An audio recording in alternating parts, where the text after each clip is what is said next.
Majority of our patients come to the OP with atrial fibrillation, start them on antiarrhythmic drug, they are controlled. No symptoms, no structural heart disease. How long do you continue amiodarone? Do you want to control till they develop side effects, or is there any study which has shown So it's very if difficult. there is no recurrence, only one episode, majority of them come like that only?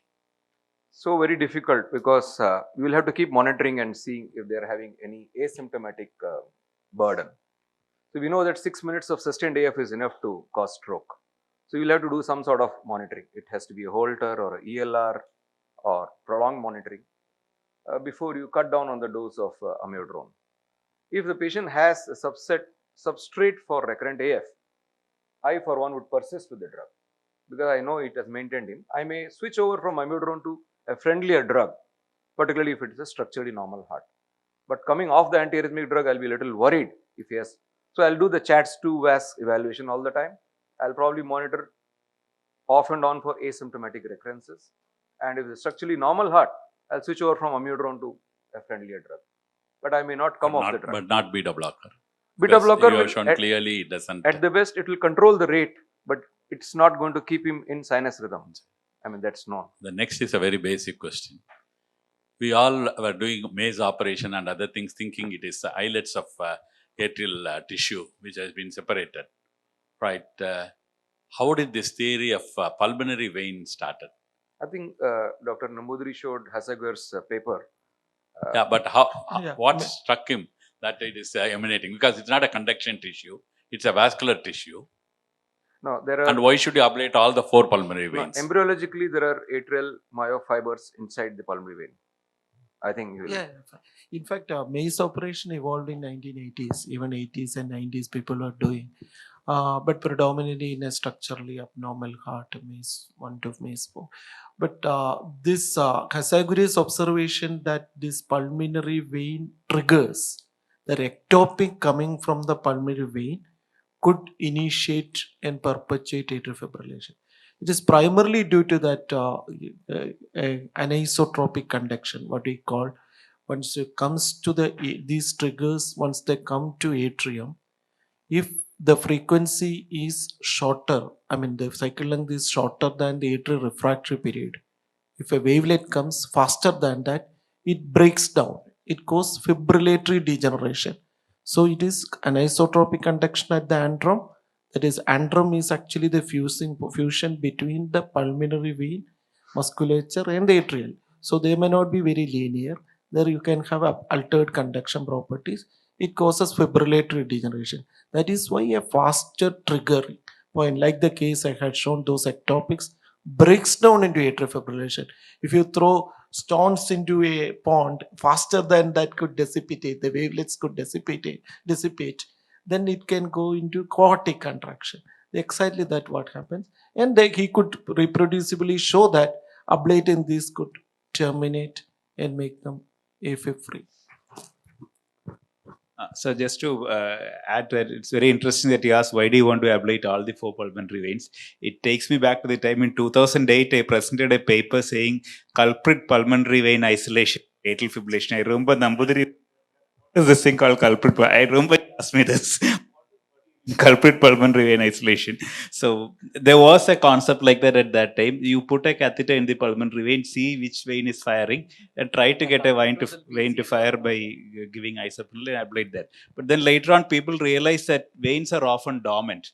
A vein which fires today may not fire tomorrow, and a vein which does not fire for the next 3 years may start firing the 4th year.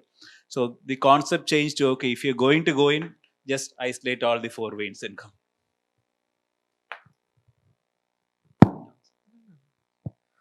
It's 3 first class talks, and after these talks, I'm asking for these large number of physicians here.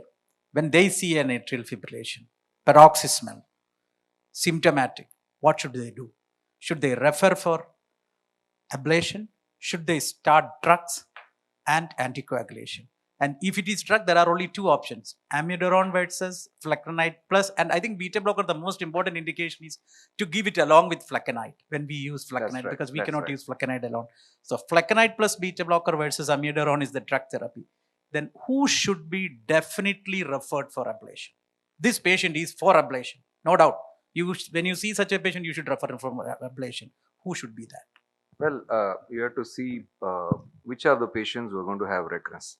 You have to see the risk factors, and if the patient is going to have all the risk factors, then he is the guy who you have to be aggressive about.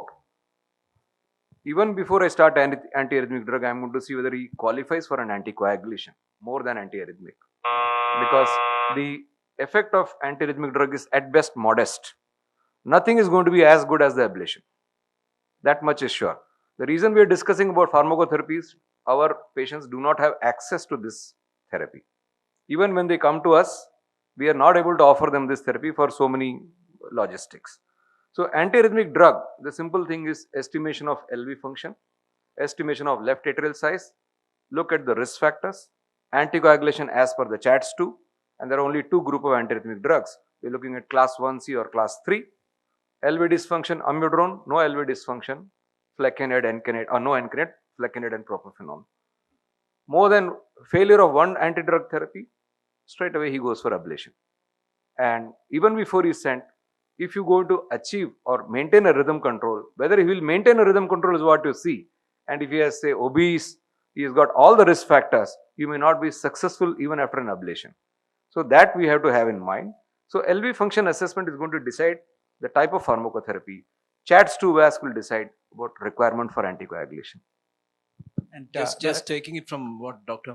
Jabir asked, I think we were just discussing the combination of putting a patient on a beta blocker plus flecainide. I think it's for the larger physician audience also. Sometimes in an elderly, you really have to be worried about the bradycardic episodes. This we have seen with a small dose of flecainide may be all right, but I think rather than trying to control them with a combination of these two, I think this is probably if you think that somebody needs more than one drug, that's a time when I think you should really be taking a referral. I think it's a very pertinent thing to do at that point of time. Well, if we are going to not give the therapeutic dose of flecainide, you will not be able to maintain him in sinus rhythm. The problem You're is only going to buy the side effect of flecainide. So you have to do away with beta blocker. Yeah. Go up on the dose of flecainide as is described. So if you're going to give 50 milligram twice or thrice, it is not going to be effective. But then I think in an elderly, we sometimes tend to So see there this, is a time when they go into profound bradycardia, they will need one lead inside, a pacing lead, and then give the antiarrhythmic drug. That's what I said. Some of them will not respond to. I think by the guidelines, the recommended dose is 200 milligram BD. But primarily it depends upon the basis sinus function. Like, if the sinus function is very good, they may tolerate slightly higher. Another pharmacological property, as sir mentioned, is if they have underlying sinus node dysfunction, flecainide can be very dangerous, especially regarding the post-termination process. We have seen they get exaggerated. This is primarily because of a property of use dependence of the flecainide. If the rate is very high, if the action potential frequency is quite fast, the sodium conductance as such would come down. So sodium, the most potent sodium channel blocker is flecainide. The most potent available sodium channel blocker, class 1C drug flecainide. So this will become very effective, and sinus recovery takes longer time. That is why patients already having an underlying sinus node dysfunction, if they somehow develop a breakdown AFib episode, the post-termination pause will be profound. We had patients going to ventilatory support because of the extreme bradycardia in this subset. I think a pill in pocket is a very good strategy. Flecainide works best as a pill in pocket. No, but this is the point I wanted to convey. Sometimes it's really frightening the kind of brady episode that it produces. If you use pill in pocket, this is not going to happen. If you're going to maintain, you want to maintain sinus rhythm on flecainide, then this is going to happen. No, particularly when it terminates. We have had episodes where they just gone in for. If for paroxysmal AF, it's a pill in pocket, this will not happen. Already the blood levels are there, then it's going to happen. Dr. Nambudiri, I want to ask a question. Your data of 37 patients, 3 had recurrence, 1 had a TIA. So what is your anticoagulation strategy? Will you take off the anticoagulation after some time, or will you stop the anticoagulation after the radiofrequency ablation, or continue it, or only in a particular subset of patients you continue? As a principle, anticoagulation strategy is totally independent of AFib ablation. It is based upon the CHRS score only. This patient who developed a TIA had only one of the risk factors like hypertension or something, and CHRS score was one only. But having said that, in a rare case, like a 25-year-old, 30-year-old having ablated something, and we generally put them all on oral anticoagulation for 3 months, even amiodarone or fluconate for 3 months, and then take off. That is actually the observation period. And after that window therapy, that window phase, if they develop, then only we reassess them. We generally don't take off oral anticoagulation after AFib ablation. That was just a patient that happened like that. CHAT score was 1. Otherwise, also this patient was not indicated for a, oral anticoagulation. So one old question is the patients on digoxin verapamil combination, which we are using from our MD and cardiology. Some of the patients still with the digoxin verapamil unstable. Whether I can continue it is scientifically I am correct, or I have to switch over to amide or other antiarrhythmic drugs.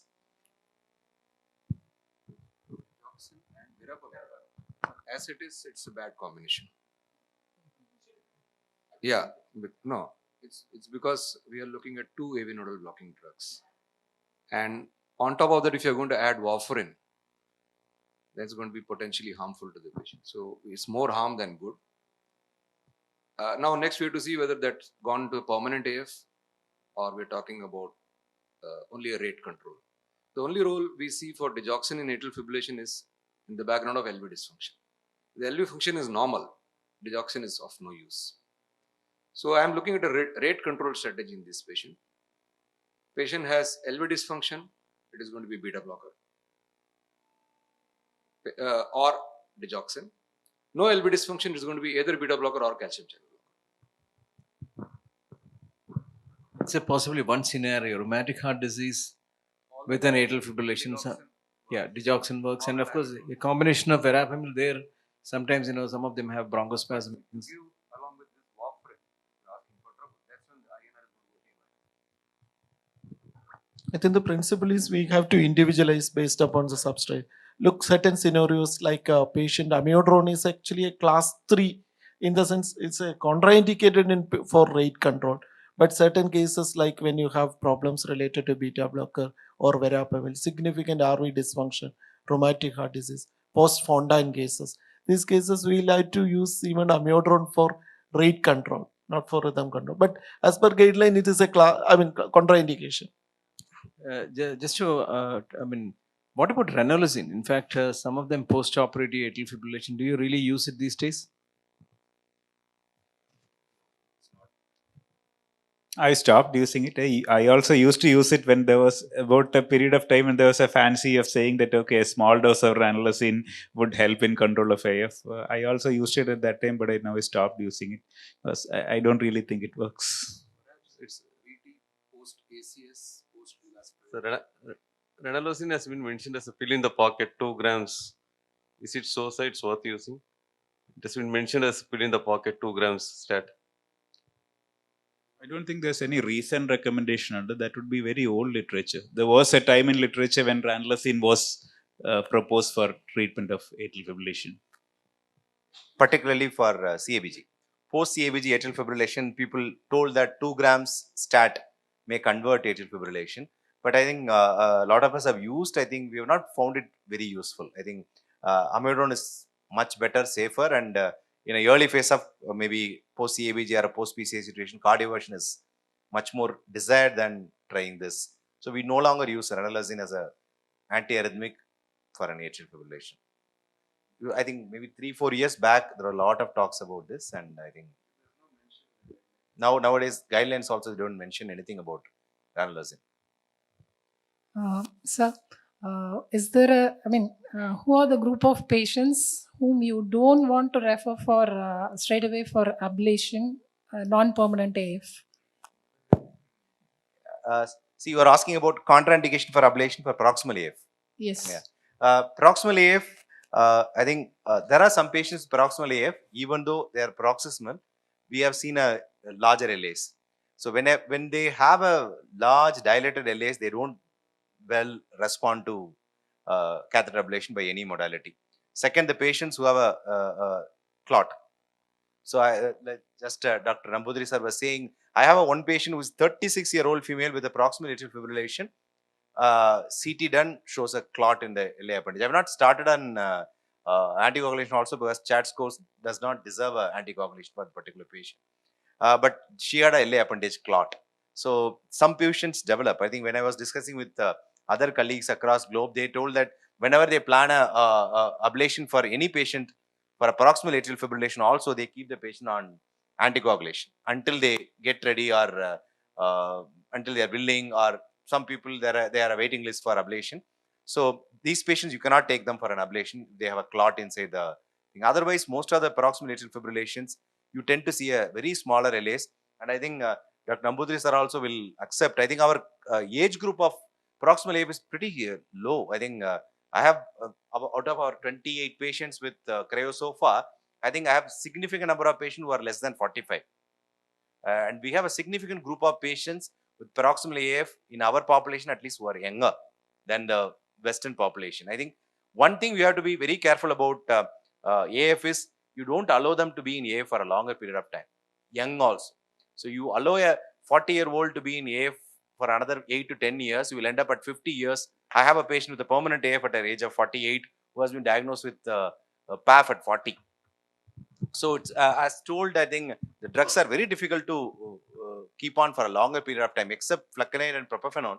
Amiodarone, you don't want to keep them for a longer period of time. With amiodarone low dose, they tend to recur. And amiodarone is such a kind of a drug. I feel some of our patients are addicted to amiodarone kind of a thing. You see a 50 mg amiodarone and you pull off amiodarone, patient recurs. Not only AF, VT. So you will see a patient who has just kept on 50 mg of amiodarone. You just take amio, then next week he comes back with an episode of AF or a VT. So I think all eligible patients with proximal AF, particularly young, should be considered for a ablation strategy. There are very few limitations and very few contraindications. Any young patient, obesity, obstructive sleep apnea, and alcohol intake. These three things should be actively looked for and should be corrected before taking for a definite strategy. I mean, some of them are not correctable.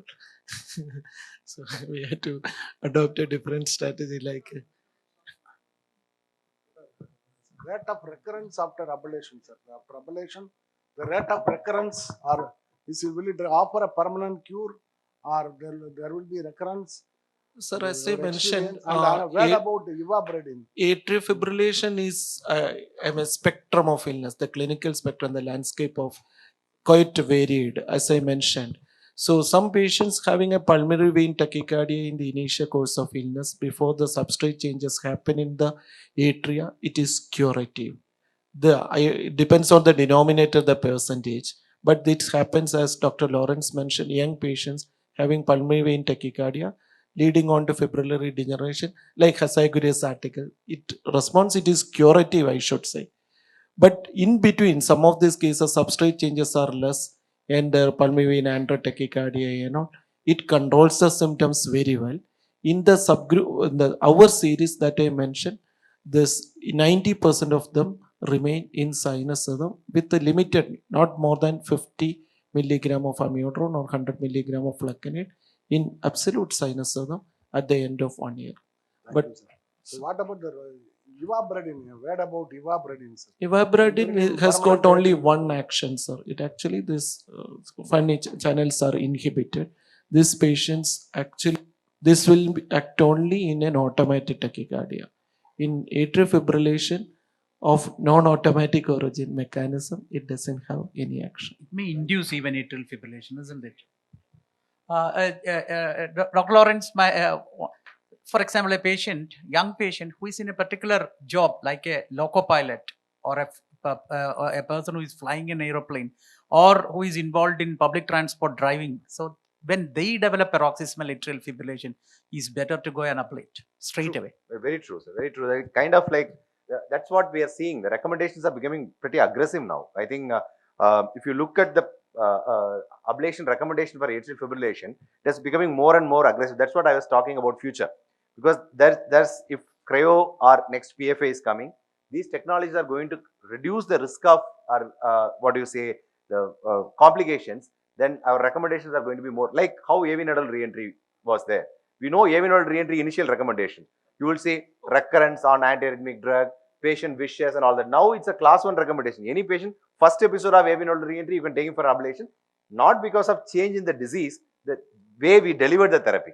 The AV nodal ablation, slow pathway modification has become such a safe procedure that now it has become a universal recommendation. Same way, if AF ablation becomes more and more safer, I think we'll offer to more patients, and these are the group of patients who has to be offered present situation also, even with the present. One thing what cryo was delivering was, which RFA could not deliver, is the expertise you need. The results of cryoablations, even on people who are starting, is as good as the experts. When radiofrequency ablation delivers excellent results on a patient, on a people who do a very high volumes. Yeah, it's operator dependent. You need a very high volume to deliver a good results. In cryo, you don't need that because it's pretty anatomical. So that's the one thing which made cryo very good option. Second, that's the reason PFA is also coming in a big way, because these two options, once they come in, I think the recommendation will change very dramatically. I think with this, we'll close the discussion because we are running short of time for the lunch. Let me invite Dr. Jaishankar sir to felicitate Dr. Nambudiri sir.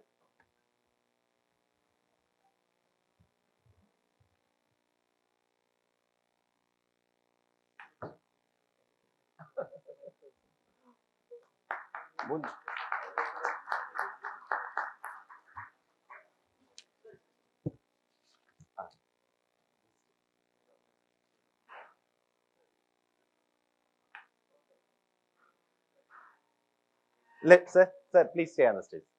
Jaishankar sir. Let me ask Dr. Jaishankar sir to felicitate our moderators. Dr. Pachepan sir, Dr. Krishna Kumar sir, Dr.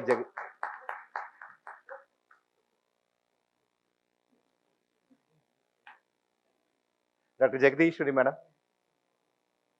Dr. Vikram Ingnesh, and Dr. Sarana Babu sir.